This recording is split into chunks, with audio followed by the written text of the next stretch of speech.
So I just got home from the most miserable fieldwork session that I've literally ever had. This is nuts. I was planning on going out today and talking about the two changes that I'm thinking about cue-wise to fix one last major flaw in my form. And that flaw causes a lot of problems. And it's not that my form will be perfect after I fix this. It's that it's the last major overhaul that I feel like I need to do before I can just start to tweak things, because my body still hasn't felt the right positions.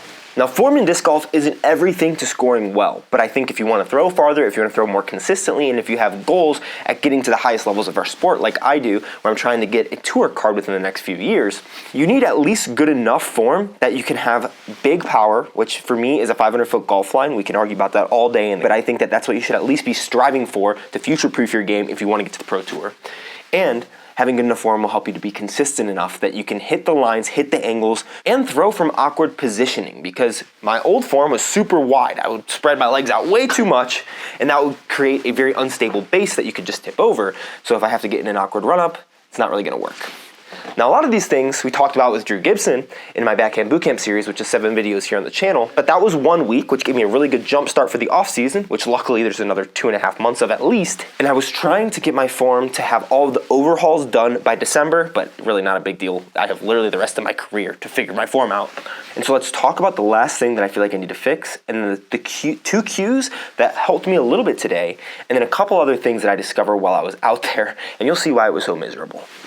Now, you guys might know that Gannon Burr is a friend of the channel. He's a major winner, one of the top players in our sport. And whenever we talk about form things, because he's a big-time form nerd, he would always point out from the very first text that we had about it, how I needed to pull through on Anheiser right here. And I don't think the Anheiser is the most important thing. He still tells me that I need to continue to do it, and I'm working towards it. But the reason why he says that is because of a position that my arm gets into when I'm fully reached back, and instead of just being like this, which is the most comfortable position, my body somehow forces me to get to here, which is strained. My elbow hyperextends, I externally rotate my shoulder, and now I'm in this weird position, which means that when I pull through, I have to get back into this position right here, into the pocket, which I am able to do, but it means that the path of the disc, shout out glitch, goes from this, where you can see the stamp, and then it has to, if you watch how the flight of the disc goes, it's down, and then it ejects back out. And let's take a quick look at some videos to kind of exemplify this. I'll even go to one that was like 2 weeks ago. I haven't been able to work on my form stuff for the past like week and a half, been a lot of content focused, but a lot of form content's gonna be coming out soon. I even got the tech disc. So we'll be taking a look at this probably tomorrow or the next day. Here's a quick video. I was out filming, trying to do like a little training round, and we're gonna see kind of what I'm talking about. I'm trying to focus on fixing it here. Much better, much lower. You can see the stamp is still kind of facing us. We want to be able to see the bottom side of the disc there. But the timing is not bad. I'm still reaching out. A little early, like my foot, I'd love for that to be planted more. But watch how the disc comes up, goes back down, and then comes back up. This is actually better than it was even the week before. Take a look right here. We'll see I kind of come out. Okay, it's actually getting better than I thought. This has basically been the main thing that I've been working on for the past 2 weeks. Okay, it's getting so much better actually. That's a good sign. And I'll talk about the keys that's helped me with that. But okay, here you can kind of see a better angle from the back where you get to this position and then it comes up. And because my shoulder is doing this movement where it has to get, my shoulder has to rotate my elbow back down underneath or over my wrist, it kind of like swoops a little bit, which causes, you can see it there, some nose up flight, some air bounciness, and ultimately a lot of lack of power. Gannon thinks that my timing is pretty good. I think that my timing is pretty good. There's obviously still things to work on. But if I'm timed decently, and timing I don't mean like where I get to my reach back, because ultimately you can stay in this position this whole time, and as long as everything comes through correctly from there, it doesn't matter in my opinion. When I get here, even if my timing is good, if I'm swooping the disc, you're losing a lot of momentum that's going down then back up instead of momentum that's going from here, pulling straight through like this, pulling straight through, and then extending out. And as you can see, I can get into those positions well when I'm going slowly, but as I speed up, muscle memory kicks in. My body is like, hey, if it's a new position, you're going fast, I don't want you to hurt yourself. So it doesn't let you do things super well. So you need to kind of trick your brain, which is what I think cues are for. And so today, this is how it was looking. Still not nearly perfect, but significantly better, and you'll see why this is the miserable session. Look at all that wind on my back. So it looked really bad there. I don't like what that looks like, but I do like the pull through from it. Even though I get into this position, my pull through is still significantly more level. This is the footage that I sent to Gannon where he said, yeah, it looks significantly better, but you need to still pull through on Anheiser. I get out to that position, It doesn't really tip too much. This is obviously because I'm throwing a slower speed disc. And then my pull through is very level. It's much more from just straight low to high instead of the disc kind of flipping up. It's very consistent, and I throw it out. Still some stuff to work on with the hit point, with the release, all that. But ultimately, there are two cues that I think really help me. Also, sorry for the set and stuff. I did want to go outside, but it was like the most miserable day ever. The wind was like 30 miles an hour pretty consistently. I did throw my longest shot ever. It was a roller that flipped up and skipped after being a roller and doing another full flex. So it doesn't quite count, but it was a big shot. I just threw one. You see the parking lot? It's over the parking lot. Turned into a roller. Got picked up by the wind and then did a full flex. That way. All right. It's my first official 600-foot shot. Echo Destroyer, baby. Oh my gosh, that is miserable. It's not it. 600 left, baby. Let's go. Here's what we're looking at. The throw, my understanding of it, let me take this off so we can, is step, step here, and everything is kind of backwards. You step out, you stride out as this is extending. Ultimately, what you want is you hit your extended, like your full reach back, which I want to be here.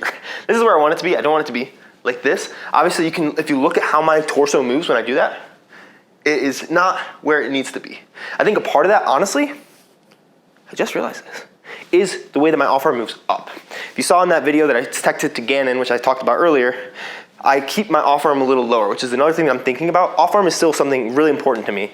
But when I fling my off arm up, it kind of forces this shoulder out a little. So if I'm able to keep it a little lower, and even in thinking about keeping it back as it moves backwards, then I can't really get to this position. Like, it's not a comfortable position. Like, I'm having to use a lot of my shoulder in a weird way to get there if this back shoulder doesn't extend up, because now that's the normal position when I get into this high reach back like I typically do. So if I get here and I keep the arm low, then I'm gonna be in good positions the whole time. Rotate, throw. A lot of the things that I'm talking about are going to need to be over-exaggerated, or you're gonna need to think about them in a very over-exaggerated manner. I'm not gonna just be able to go out in the field and throw like I want to, because my body hasn't taken the time to learn that new throw. And the things I'm gonna talk about are going to be very personal to me. That's why I'm not a coach, I'm not trying to be a coach, but you might have these same issues. Test them. If they make it worse for you, don't do it. And that's actually something that we're gonna get to in a second. But first, I was recently editing a video and noticed that I tend to start here, and then I take this off arm off, and then into my X step, I like rotate into my X step. And so I'm already here. And so from here to here is like super fast. You can get there really quickly. Whereas if in my X step I was here, which is not a very comfortable position for me, this is actually something I was watching today and thinking I still need to fix this. Then to get from here as this strides out to here, it's gonna be a much slower process. It's gonna take a lot more time. And so I'm probably not gonna get to peak reach back before I have to pull through.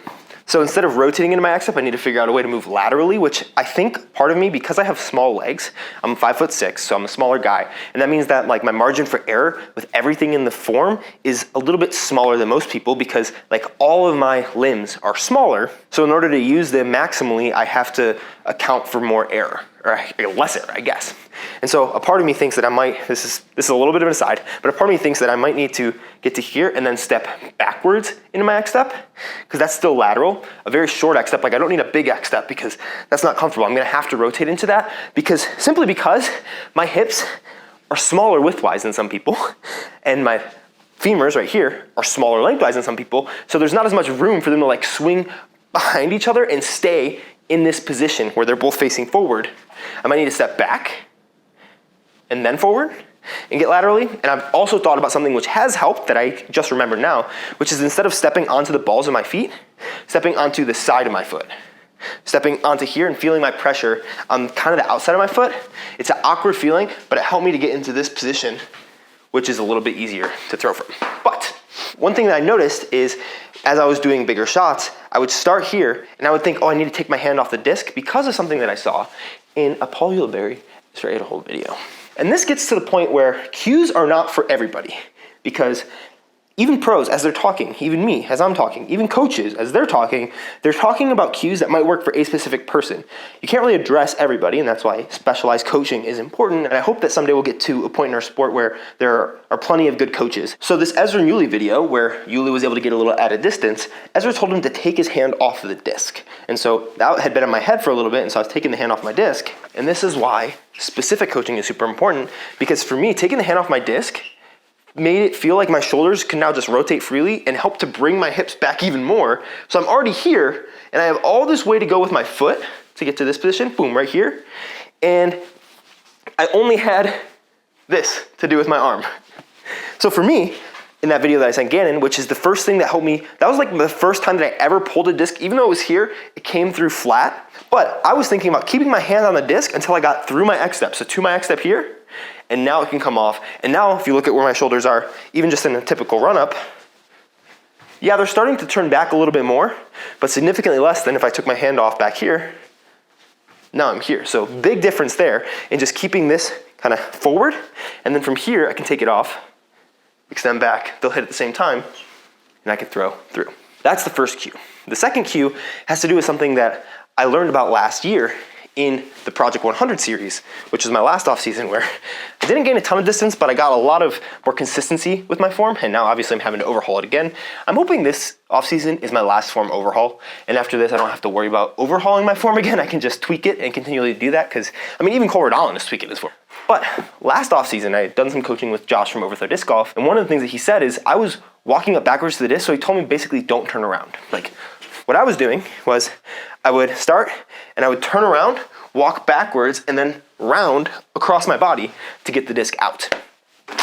And so it's been in my head for a while, don't turn around, don't turn around, don't turn around, don't turn around.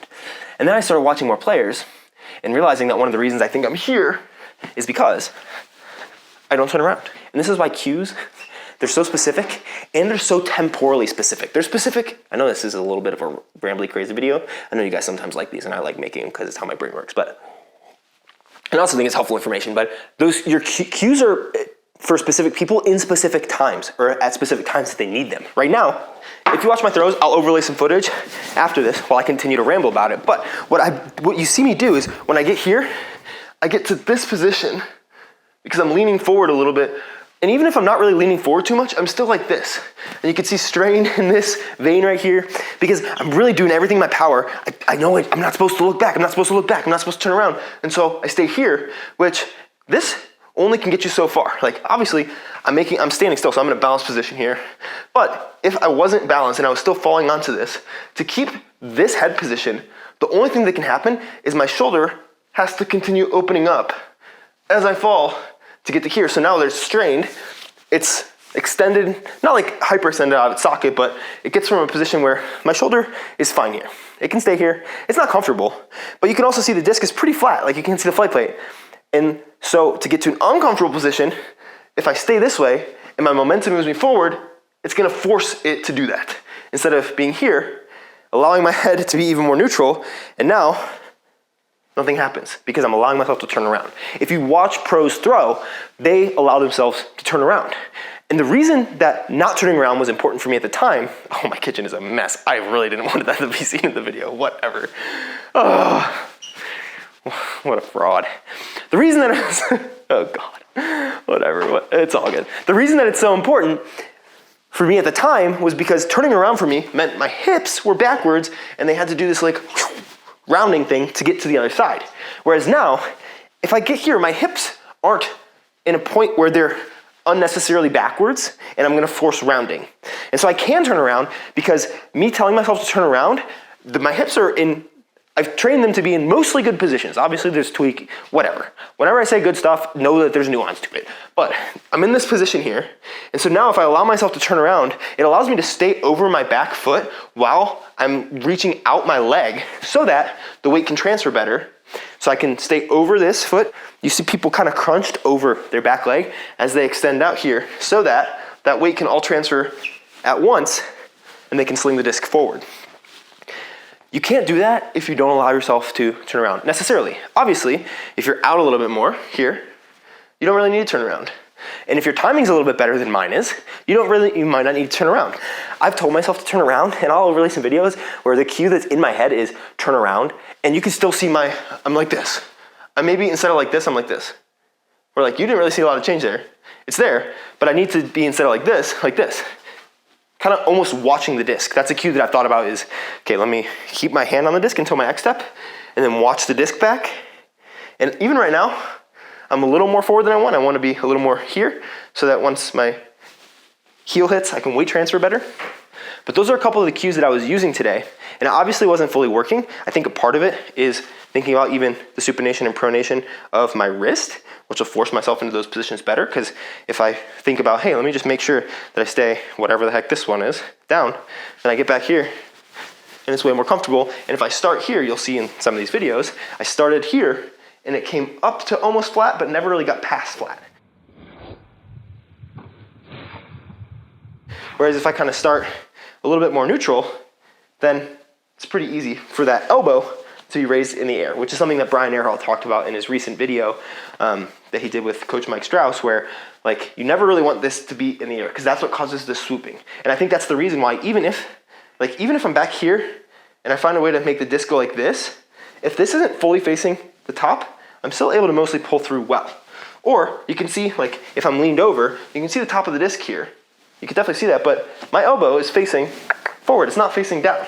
And so because of that, even if you can see the top of the disc, I'm still able to have that straight pull through, which I think is what's been happening. And so now it's just thinking about correcting the supination and pronation of my wrist. And then that's also what helps you to end in a nose down position, is the way that you pull across and you throw it nose down, which is partially rotation of the shoulder, partially supination of the wrist. All stuff I'm continuing to learn and hopefully pass along to you guys in these little rambles. The one thing that I was planning on working out in the fieldwork session today, which I was going to go and film, but then we got out there and it's 30-mile-an-hour winds, was going from slower to faster discs, because me thinking about keeping my hands on the disc while I come through works significantly better at slower speeds, which obviously you can do with faster discs, but I'm thinking like 30-40% power, and that's totally okay. I had a question in one of my live streams that I did over on Banana Froth of like, do you think it's actually beneficial to like go really slow and then speed up? And absolutely I think it is, because then your body realizes that that's a range of motion that you can actually throw from, no matter the speed. Your body just needs to learn things and be okay with it, and sometimes you need to either trick it or like kind of force it. I don't know how to do that, but slowing down is an important way, I think, to figure that out. Turning around, I think being looser with that is also helpful, because I can turn around and still be like lean forward, like, okay, I'm turned around, but my head is going that way. And so it's just making sure, just staying loose in my neck, in my head, neck, shoulder area, and just whoop, coming around, swinging it forward. You see a lot of pro players do that. Maybe not like I'm not talking 180, but there have been times when I've thought turn around 180 degrees and I turn around an extra 15 degrees. So that's why cues as well are sometimes need to be significantly over exaggerated. I will say that doing this has made me feel significantly more powerful and consistent. I was playing with Cole and he's like, man, like you're throwing it faster right now. Like it's snapping out of your hand better right now. And a lot of that was just thinking through these little things and them working minimally. And it's something that I've learned a lot as I got done with spending time with Drew, and obviously we continue to text a little bit, and he asked me about the throw, and just I'm telling him, oh, it's getting better, I'm like doing it. He's like, yeah, like you just need to trust the process sometimes. Nothing is gonna happen overnight. Obviously, like some things you can like fix and maybe your body really gets it and it hears it in a new way, and that's what I'm striving for. Like I'm trying to figure out what those things are for myself, but at the end of the day, consistent work over a long period of time is going to beat just doing a ton right now and then not doing anything for a while. So in that Brian Earhart video, consuming that, the elbow thing was helpful, thinking about, okay, supination and pronation, because I was thinking a lot internal and external rotation of the shoulder, which I think is important, but this is an internally rotated shoulder position right here, which you need to be able to get into, I think. But then in this position, you can supinate and pronate even more. And so if I'm a little bit more neutral in my shoulder position, and I'm able to supinate down here, you can kind of see my wrist is above my elbow here, below my elbow here. And so maybe I need to be, and so I think I still need to work on more internal rotation and strengthening that. And I'm gonna have a video coming out about that for both hips, for shoulders, talking about the T-spine and some other things in the core. But even just thinking about, okay, if I'm in a neutral shoulder position and I supinate or pronate, whichever one this is, I don't know, then I'm still in a good position. Here, boom, and my elbow is facing out.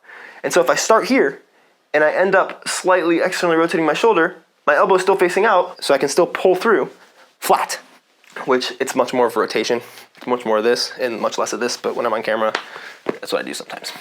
So that was helpful. Don't let the elbow point down. Big help, because that creates that air bounce effect that I do all the time, or I have done in the past. And then the second thing is from that video, changing the grip, where Mike Strauss is talking a lot about something that I noticed myself doing, which is if you put the disc across your hand, then it's very nose up here. And obviously, like, you can externally rotate to throw it down, you can supinate or pronate to throw it down as you throw, but what's better than that is instead of having it be here, if you just kind of have it in the middle of your hand, and then like kind of a Bonapane grip, what this is, but you just go from this, and then one of the things I've been doing is just kind of starting with my index finger down and then putting the rest of the fingers in, and it draws the disc back into your hand slightly, but it's also like a very nose down position. Ultimately, what I've been thinking about recently is this needs to be flat. Like, this is gonna be nose up. This is gonna be nose up. This, you can kind of get it down there, but you're forcing a lot with your wrist, and sometimes that constrains some of the tendons. So if you just have a slightly different grip, then that is better, because it needs to be flat. It needs to come out flat, which is something that I need to continue working on. This is kind of the what does Anthony need to continue working on stage of this video, which we're gonna work through hopefully over the next 2.5 months, because I feel like I'm at such a good base. All right, I hope you can hear me. This strike, it felt good coming out of my hand. I'm like a pure Anheiser. It went 430 feet.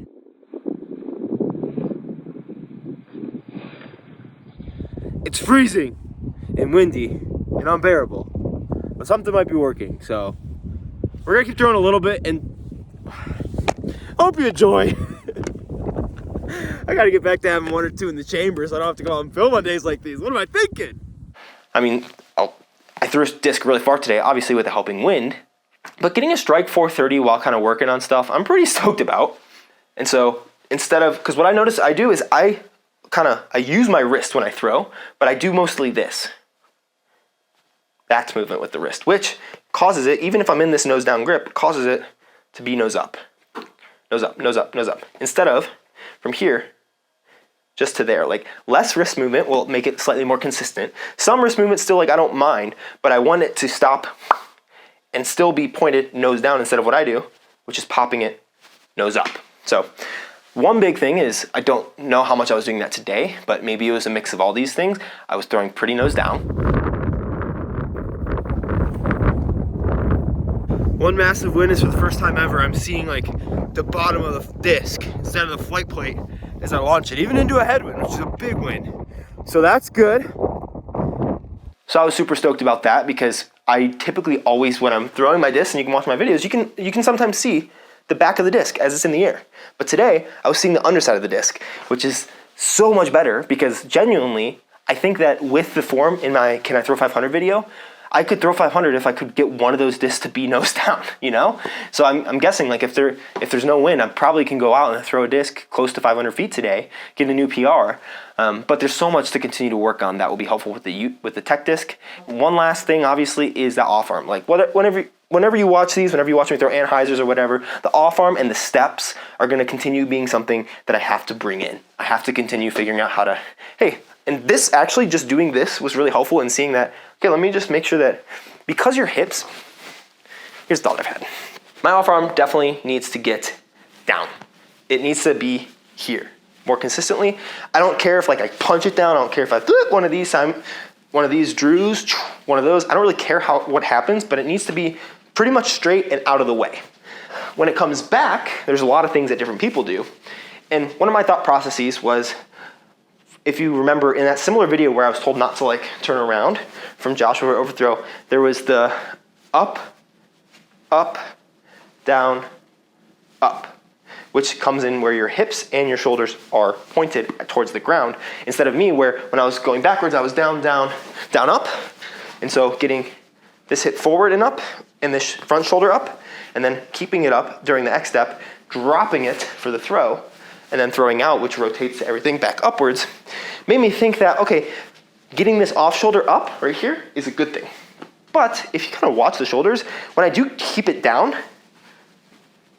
when I intentionally keep it down, I'm thinking about getting it down to the ground here, because of the way that your hips are and the way that your shoulders move in line with your hips.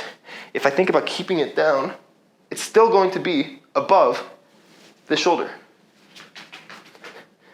And so even if I think about, okay, let me keep it down, like you just can't. I can't have my hips going this way and then my shoulders up here. Like that's never gonna be something that your body ever gets into position-wise. And so I don't need to throw this arm up to get this up because it actually brings this whole side of my body way up here and it causes a lot more problems than it's good for. And so off arm is gonna be something I continue to work on, head placement, and then shortening the step. And I did figure something out with that today about my stagger that I'm gonna try to do that I'm not sure if it's the right idea, but I'm gonna mess around with it for a bit because I felt more powerful when I did it. And I'm also opening up my stagger so that I have, because I feel like this might get really windy. Wind is coming this way, so we're gonna place it over here. I've heard a lot of like, oh, you need to be in line, blah, blah, blah. In line here. I'm trying to actually give myself more of a stagger, so instead of being in line, because I feel like what I'm doing is rotating early to get in line instead of using some of that energy into a brace. So instead I'm trying to get out here so that that rotational energy gets into that. A little more of an intentional stagger. God, it's miserable out here, but I think I'm figuring something out. So yeah, I know this was a decent bit of rambling, but I think it's important form talk since I'm trying to take you along this journey for myself. One last thing to leave you guys with that I also need to leave myself with pretty consistently is, of course, the off season has a start and the end. But like life and your disc golf career doesn't necessarily have the same things. And so for me, I'm like, oh, I need to get a 500-foot golf line by February. And I still think that I can, and I might be able to do that. Maybe I'm only at 450, maybe I'm only at 430, maybe I'm at 430 now, maybe I'm only at 475.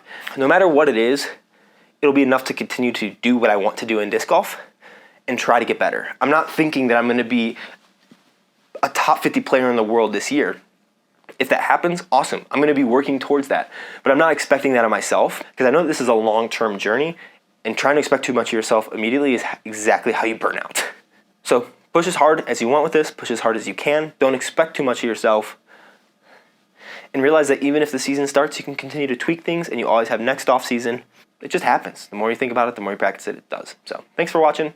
Appreciate you appreciating the craziness. Hopefully you got some decent stuff out of this video, made you think a little bit differently about form. I try not to be too dogmatic about things because I know that this is about my journey and I don't like saying that this is the way to do something because I know everybody's body is going to be different and nobody even knows the way to do things in disc golf yet. There's no general consensus, and so why is the silly dumb little YouTuber going to pretend like there is? Appreciate you guys. See you in the next one. Bye. Watch something else. Tech this tomorrow, maybe, or the next day. Bye.